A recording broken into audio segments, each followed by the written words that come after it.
deep dive. All right, everybody, welcome back. This is Electric Michigan.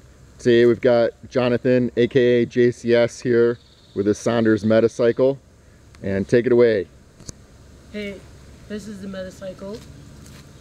Pretty much stock.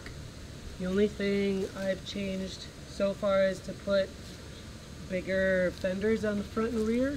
One of the things I didn't like is, like you can see on the back, this was the stock fender, and so it would just spray water up into the battery compartment through that little vent. I mean, I think it's designed to have airflow from the front through the back, but it also has water flow.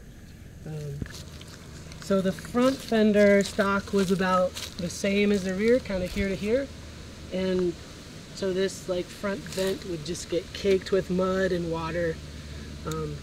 So anyway, I was able to build these, and that was awesome.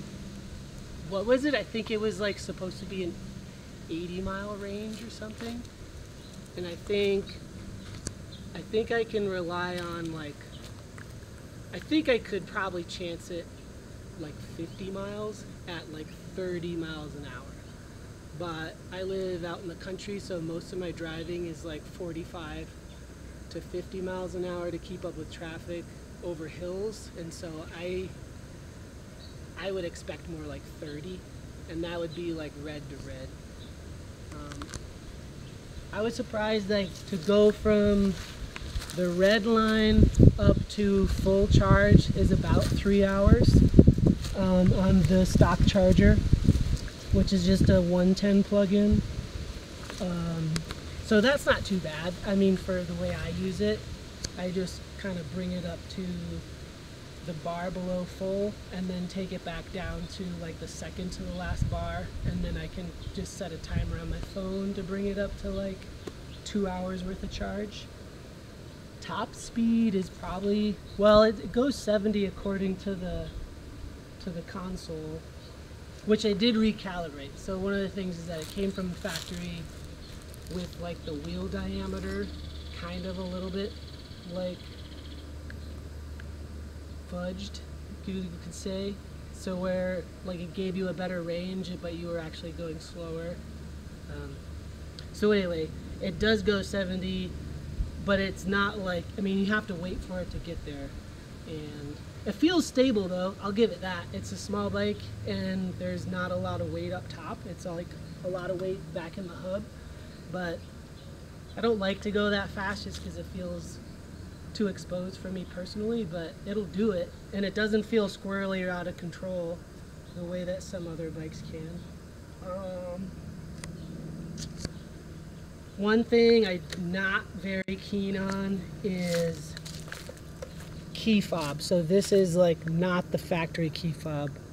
This is a clone key fob because one of the keys, like, it doesn't have a key switch. It's all remote, and one of the key fobs broke, so I had to go online and get some cloning ones. Luckily, they send you 2 key fobs with the bike, so I was able to clone a few of these aftermarkets and keep, you know, it's like old CDs, like you keep your good CD on the shelf and then you burn the ones you put in the car, you know. So that's like makes me nervous, because if the key fobs go out or the receiver goes out, you're kind of stuck. Like, I don't know how you get around that. You want to talk about what you paid for it and, you know, what could have been? Yeah, I was on the initial wait list. I would imagine pretty late, you know, definitely not in the beginning. So I think I was at the $5,000 price point with like the $750 delivering fee later. I think it was a little bit less in the beginning, but now it might be a little bit more. And I just stuck it out. Like, I didn't try to get my money back or anything, just went for it. But yeah, I think ideally in the original design there was a more it might have not had a fender even, which in hindsight was a bad idea.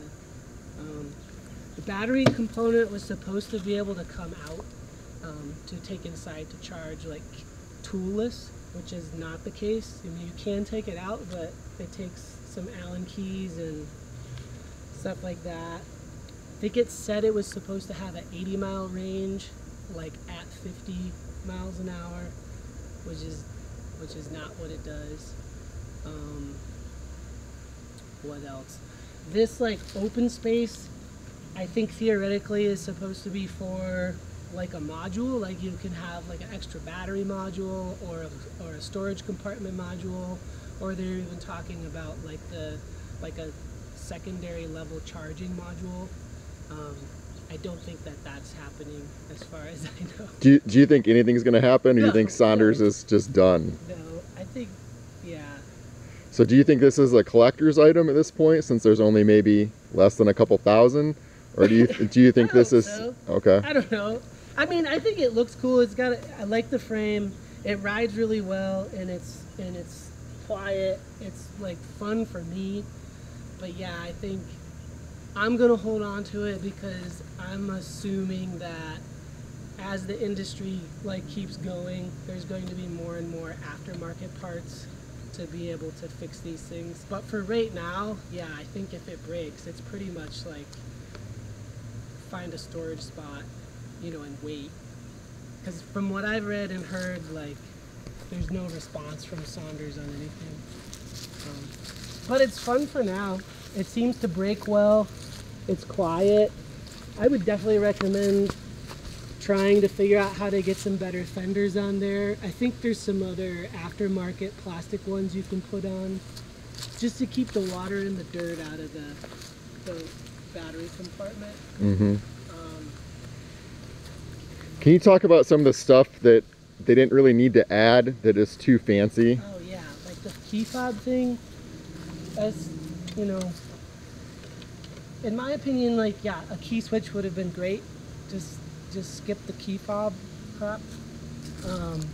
So this is supposed to be like a phone charger that with like a window. So I think you're supposed to put your phone in there with your maps open, and then you can, you know, hands-free follow your map to work, and it charges. But from what I've read, like, because these contactless chargers create heat and it's like trapped inside this little like greenhouse, it basically like your phone like overheats way before it would run out of battery. And the range on this is only like 30 to 50 miles, so like, which is, you know, I don't know. It just seems like your phone's gonna run out of your bike's gonna run out of battery before your phone runs out of battery, let alone overheat. Key switch. I don't know, what else? Well, we can cover it. Thanks for now, Jonathan. Yeah. Appreciate you riding with it today. But it's fun. Yeah, it's fun. I like it a lot. It's really quiet. I really think it's a smooth acceleration. It's super fun in town here. So we're going to take it out on the roads. Thanks, everybody.